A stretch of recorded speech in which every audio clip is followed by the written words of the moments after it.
This is the Ted Wallison Podcast.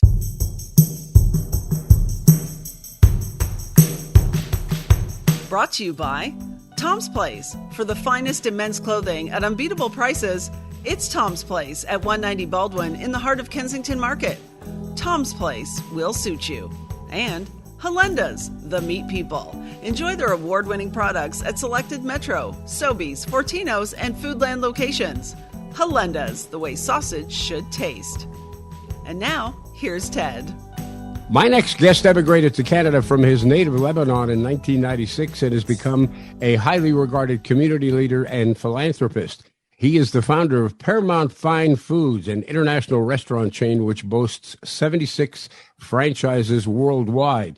He has been named the most admired CEO in Canada by Waterstone Human Capital, one of the highest accolades a Canadian business leader can receive.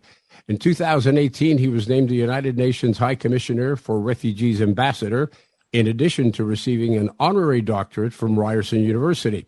That same year, the Toronto Region Board of Trade named him its Business Leader of the Year.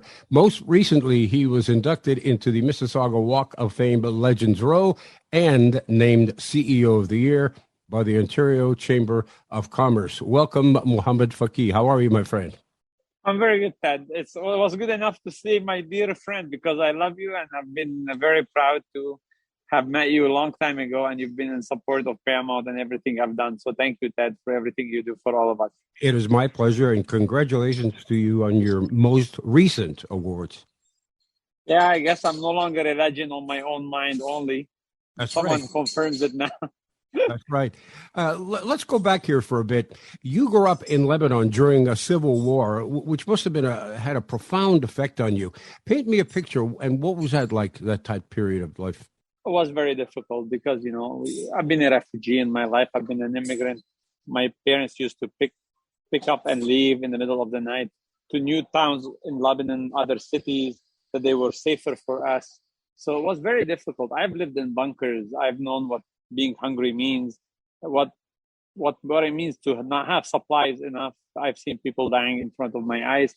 But that showed me the importance of helping each other and be a good neighbor to everyone, and understand that life is too short and it's not how much money you have, it's what you leave behind. And that's what should be the most important for all of us, especially after such a pandemic. It reminded me of the time of the war in Lebanon when I saw the empty streets of this beautiful city, the city that welcomed me with the biggest smile. I love Canada and I love Canadians.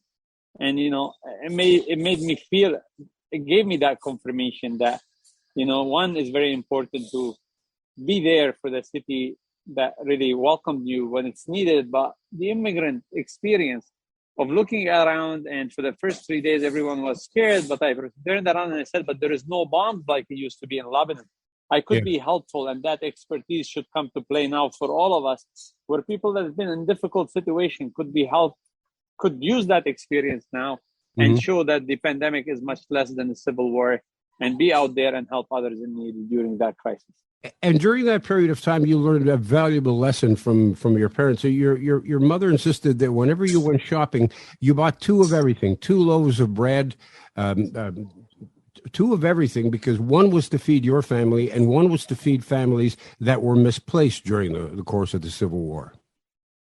Of course, because you never knew when was your turn. Like if even if you had the biggest amount of money in the world, you could run out of your house in the middle of the night just to be safe, and you leave with nothing, and all of a sudden you don't have even a penny on you. So you're hoping that other people will treat you the same way. I grew up in a house where honestly we always bought everything twice, and the first time I learned how to bake was in my little town. My dad used to go and take chances to buy bags of flowers, and drive kilometers to do that. And me and my brother and my mom, we used to bake for the whole area and the neighborhood because no one had the bread. And we used to sit days and night working to just feed other people along with our family. It's beautiful times, to be honest. That it did change me and forever, and I'm happy with that change. And your mother used to put a box aside so that whenever you got your allowance, you had to take a certain percentage of that and put money into the box for the benefit of other people. Yeah, and it's called the Sadaqah box. And the Sadaqah exists in the Muslim religion, in the Jewish religion, and it's called different name in other religion. And not only religion, anyone that feel and believe, and that's wired like I am. I'm wired in a way since I was a kid that you're only going to be blessed, you're only going to be healthy, you're only going to meet great people, and people are going to be kind to you if you help someone else. I was wired that there is no money worth having in life unless it's shared with people in need, and there is no knowledge worth having unless you don't take it with you to the grave. You benefit others with it. It was these actions that, in fact, instilled this sense of compassion, which led to your philanthropic endeavors, which you continue to this day. And for people who are not familiar with the kinds of things that you have done, let me take a moment here and give them some examples. In 2017, my guest, Mohamad Fakih, this was after a gunman targeted Muslims at a prayer in Quebec, killing 6 people. Mr. Fakih, you paid for funeral expenses for the victims and repairs to the mosque. During a stretch of minus 30-degree weather in Toronto in December of 2017, when housing shelters were at capacity, you helped pay for dozens of hotel rooms for the homeless. At the height of the 2011 Syrian refugee crisis, you traveled to Syria to get a better understanding of the relief efforts. Since have hired more than 150 refugees for your restaurants and for your roofing business. You spearheaded the raising of $125,000 in 24 hours for families who were displaced by a fire in St. Jamestown on Parliament Street. In 2018, you raised nearly $6 million, including matching by the Canadian federal government, for families of victims killed by the downing of Flight 957. You visited Lebanon shortly after the August 2020 explosion, and a coalition then raised $17.2 million for relief in the city. And you, along with your restaurant chain Paramount, donated tens of thousands of meals from the start of the pandemic, efforts that you participate in personally. That just gives people an idea of the kinds of philanthropy that you were responsible for. And this, again, stems back from the way you were raised by your parents. Is this what you're teaching your children? Oh, definitely, absolutely. And I don't think there is anything better to teach our children better than kindness. Like, look, I see a lot of parents pushing their family, their kids to become doctors and lawyers and what university they need to go to, and teaching them a million things but kindness. I think the only thing to really teach our children is kindness, and to teach them that it's not about being rich, it's about, leaving a good legacy. My children been coming with me to Regent Park cooking every second Sunday 500 meal since they were 7 and 8 years old. They were not even allowed to be there sometime, and I used to sneak them in because I wanted them to really be there and understand how difficult life is. And I'll never forget, Imad, my son donated his bedroom, Spider-Man room, modeled as a Spider-Man room, for one of the Syrian refugee that landed in it, because I wanted him to give up something that he likes for someone else that had a rougher life. And, my parents brought me up that way. And I think there is nothing better than that. A lot of, entrepreneurs, CEOs, business people, or people who's done well in their life, they're always wondering how can they raise their children grounded, like a little bit grounded, and they feel the pain of others. And the answer to that is charity, giving back, having them do that, show them that it's not a lip service. And you do it not only because it's good, because it's the right thing to do. And a lot of people might say now, listening to me, hey, Mohamad, it's easy for you to say that because now you have the money. That won't work with a guy like me. I started giving back from the first day I landed in this country. I've taught people French for free just because they didn't have the means. I've done so many things that, because truly I believe that you give when you need it as well. And when you give, you don't only benefit the people that are receiving, you actually benefit yourself, and gives you a lot of psychological push. It's beautiful push to do more and to do better, and gives you that feeling that the second morning you're excited about the day coming ahead because you just done something good and you want to really go work harder so you are able again to benefit someone else. So, it's a different type of a life, and we all live all our life looking for happiness. I find my happiness in giving back. I find it very exciting and very addictive. For people who are not in your position financially, who can't afford those kinds of generous gifts, I think they could probably understand what it is you're trying to say by thinking to themselves on, for example, Christmas morning. When you give a gift to whether it is a child or whether it is a friend, you sense the excitement of them opening that gift, and you feel as good as they do when upon receiving that gift. Would you agree with that? Oh, absolutely. Like you leave the place feeling like you have done why you came to this earth. Like Muhammad Ali said, being good to others is the rent you pay for being on earth. And that's the exact feeling. Like he said it perfectly. Like it's the exact feeling how you feel it. And no, people in my position or not my position. I'm still the shawarma guy that lived in a basement apartment with 3 other people when I landed in this country. But you're still able to show up and volunteer. Honestly, Ted, you're my friend, and the smile from a Canadian. I'll never forget when you welcomed me to the studio the first time. I felt like I'm so accepted and I'm so welcome, and I have a chance to really do something in life that Ted believed in me, because I have so much respect for you. And a smile from a Canadian when I was hungry used to make me feel like I'm welcome. So sometimes a smile is a gesture of charity to people. It made me feel safe when Canadians smiled to me. It made me feel welcome. It made me feel like a citizen. So you know what? Look, it's not about how much you give. It's how you do it. And it could be very worth nothing from financial point of view. But it might come to someone on the right time where you will change their day. It might not be something that you'll change their life, but you'll make their day better. And that's good enough to make you feel good and make them believe again in life that they're not alone. The most important feeling a lot of people felt during the pandemic, from nurses to everybody, that they were alone in their struggle. And when we showed up, and when they say we, no one can be successful alone. Like I said it in my speech, accepting to become a legend, and I was making fun of myself, saying, finally, I'm no longer a legend in my own mind. I said no one becomes a legend on their own. No one becomes successful on their own. It's always a team that comes with them, a community that comes with them to make one maybe person successful because he's the face of that, but it's the work of everyone together. So no, don't underestimate what you do. Either it's a smile or volunteering or asking someone how's it going, or even asking the neighbor. I sent my kids to the neighbor across the street. The 2 neighbors are older couple, and I said, they asked them, is there anything we can do for you that you're afraid because you don't want to come out because it's a pandemic? We can do something for you in the front yard.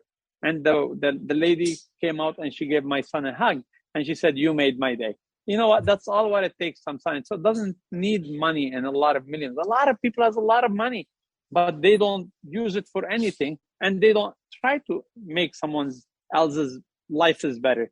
I was just going to say that I think that's one of the, and it's not necessarily a misconception, but that's the opinion that many people have of those who were very successful and very wealthy, that they spend their time consumed with how to grow their wealth as opposed to how to share their wealth. You are atypical of a very successful businessman. And if I can, let's go back to the beginnings of Paramount Fine Foods.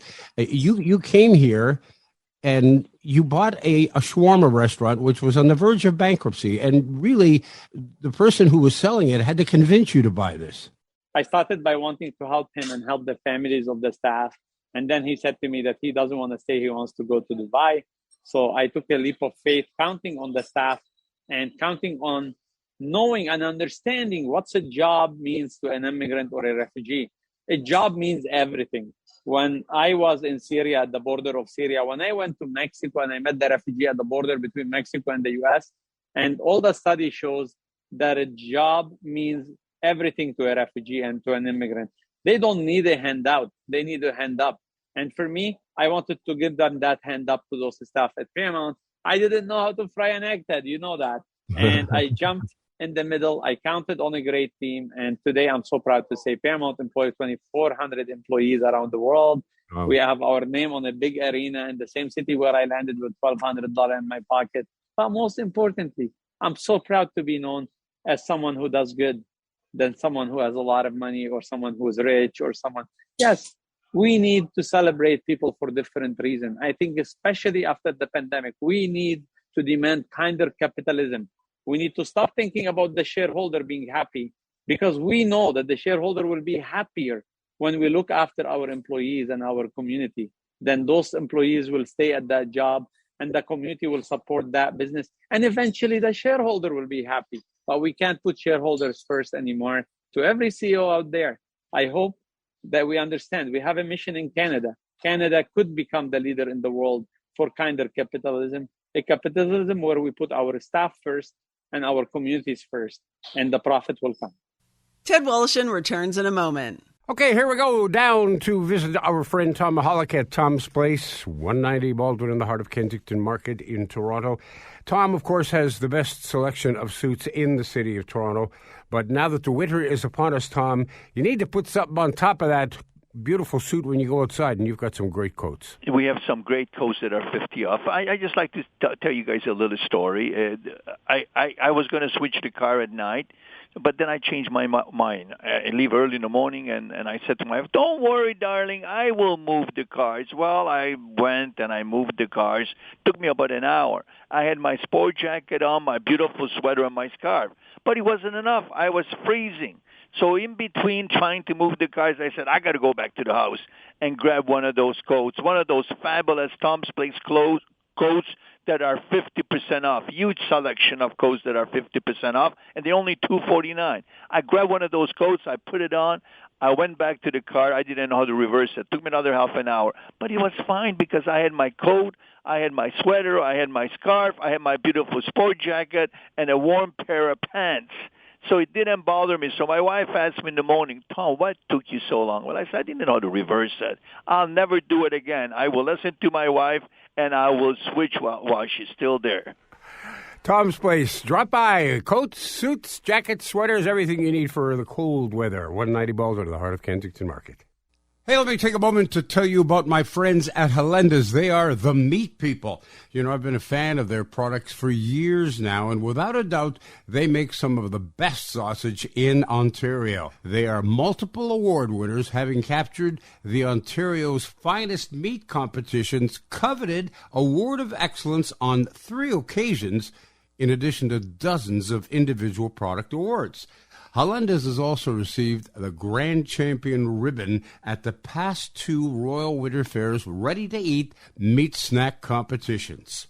So whether you're preparing a charcuterie board or a full-blown sit-down dinner for your friends or family, you'll find Helenda's award-winning products at fine meat shops throughout the province, now including selected Metro, Sobeys, Fortino's, and Foodland stores, along with their 7 Helenda's locations.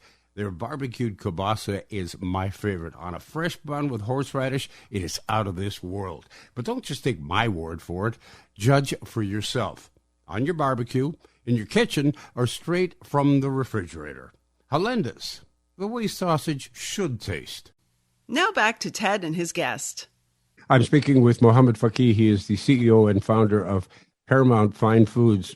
In your estimation, Mohamad, what makes Paramount so successful? Is it the family atmosphere? I think it's a combination of everyone in Paramount and the people that support Paramount believe that it's a place where people will break bread together, will get to know each other, and will get to know each other's culture. That's what Paramount is known for now. It's a good food, at the same time, a company that does good.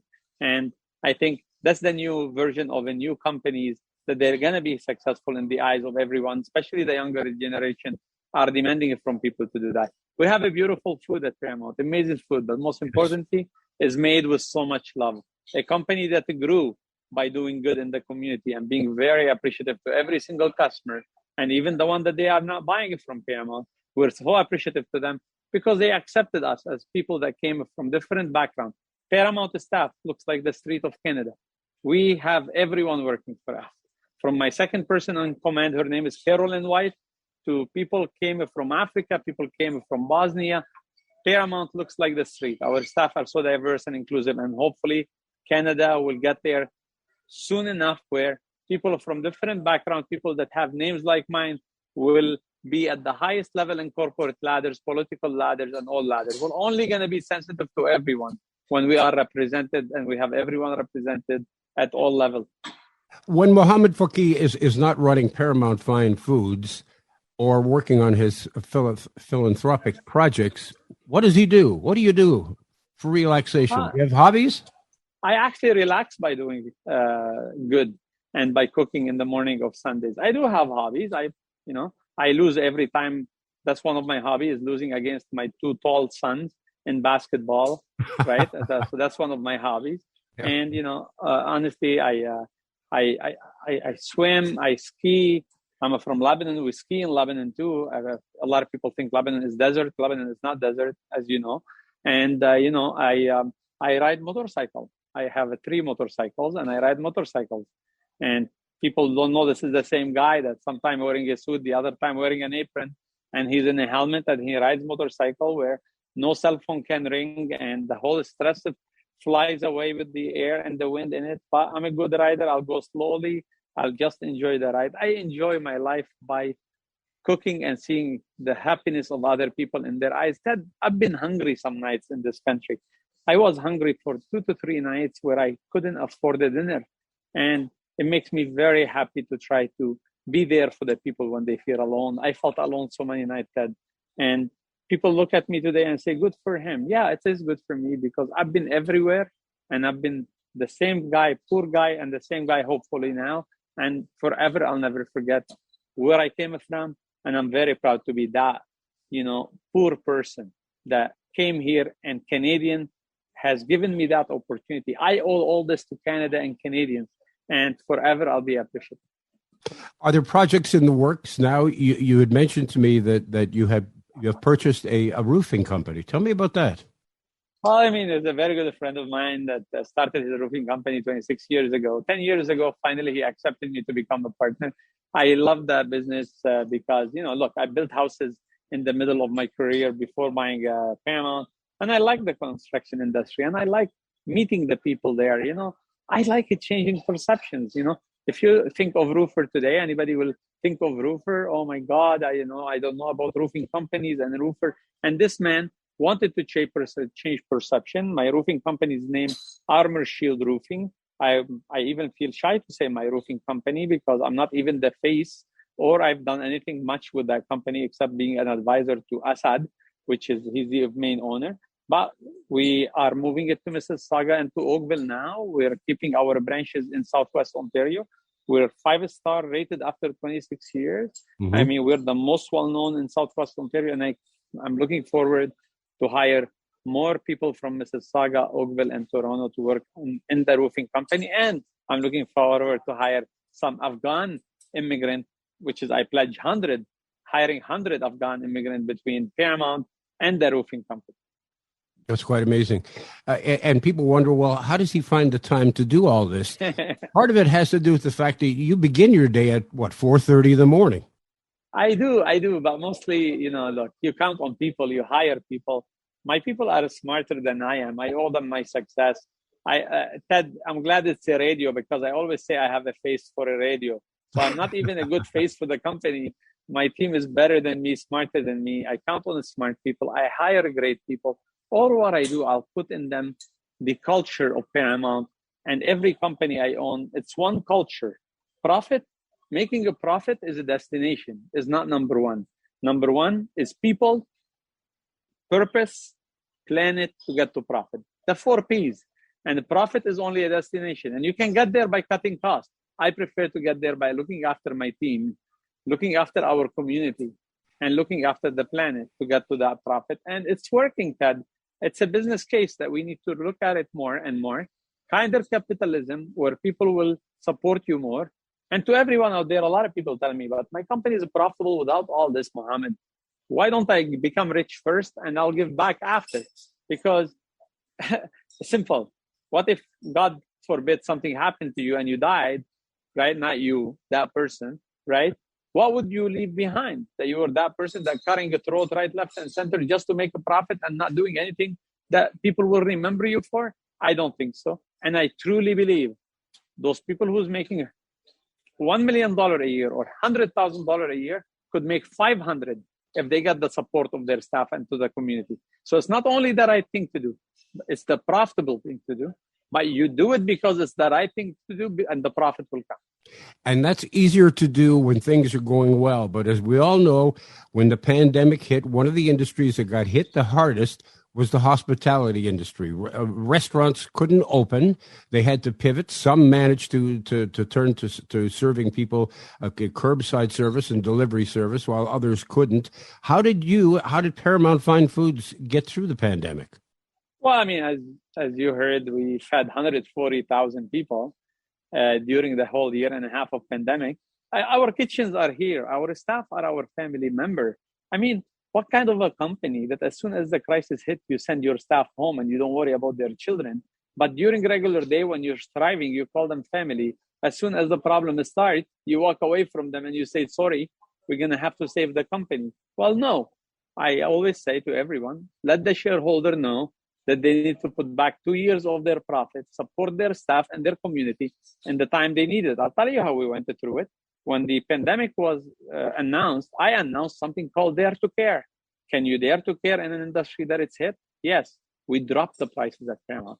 I wanted every dollar to buy more for Canadian during the pandemic. I wanted to send a message that you do good when you're not only doing perfect, when you're not at the best stage, because when you need it the most is when you do good. And the industry needed the help of the community the most. So we had to do good. We had to show how good of a community as an industry we are for the community.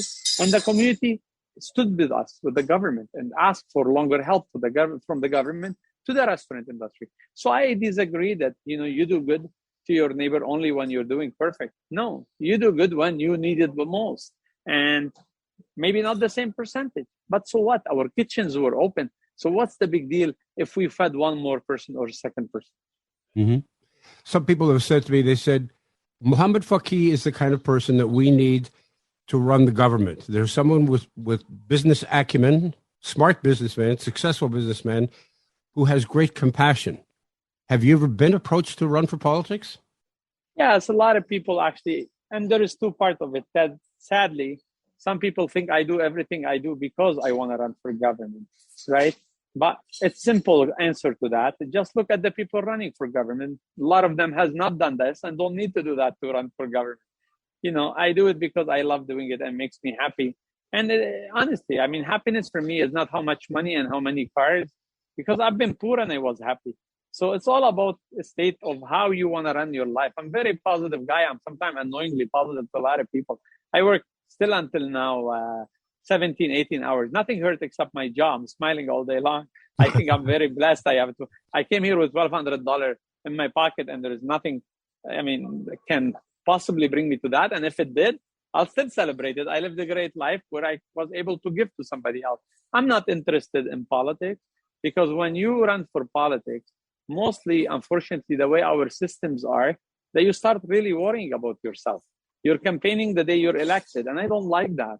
Mm-hmm. I'm a real humanitarian. I've seen people that I lost in my life in front of my eyes, and that touched me for life. And I don't want to think about myself. I think I achieve much more of satisfaction, happiness, and I can help many more people by not focusing about me being voted again or how people are going to look at me. Now I can say anything to anyone, including politicians. I'll say it as it is. I'm not worried what people think of what I said. And I'll always, with all my strength, everything I build, all my reputation and all my platform, forever I will defend the people in need of this country and the most vulnerable. And I will use that platform. Platforms are not kept for you to show off with them. Platforms are made to use them when the people of your community needs it the most. And for me and my platform and my name, I'm all available to do whatever it takes to help the people of this country that stood by me and made me who I am today. I mentioned at the outset of our chat, Mohamad, that the different awards that you have received over the years for the philanthropic work that you've done. Clearly, every time you are given an award, more people are made aware of your generosity, and with that must come more knocks on the door, more phone calls, and more pleading from people. Help me out. Do this for me. I need your help. Invest in me. Well, of course, and that's fine. I don't have a problem with that. But I like two parts of it. The first part of the question, we need to celebrate more people for their kindness because we become what we celebrate. So if our children are looking at us and we're only celebrating the rich for their money and their richness, even for their invention only, well, that's great. We can celebrate them, but we need to celebrate more people for their kindness. So our children will look up to be celebrated, and they will hopefully do more kindness and will benefit the people that needs that kindness. But the second part of it, yes, a lot of people knock on my door and ask me.